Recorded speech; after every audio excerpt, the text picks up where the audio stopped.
Il tempo di 2 estati per trasformare il muro di cinta del cimitero di Musano in un lungo racconto della storia del paese, tramandata dagli anziani.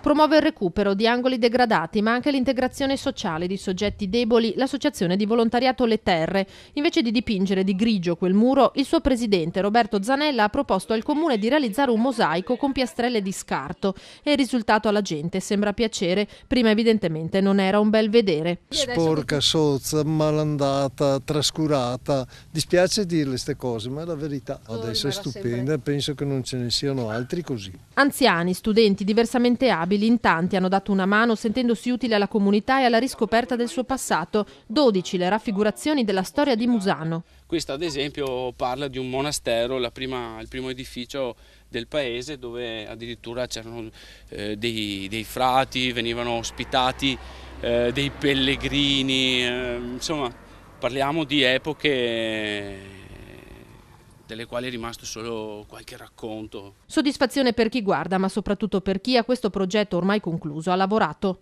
Questo mosaico lo dedico ai miei operatori del mio CEOD, in modo che loro vedino il nostro risultato e vorrei anche dedicarlo ai miei genitori, perché finalmente mi dicono: qui abbiamo un figlio, un artista.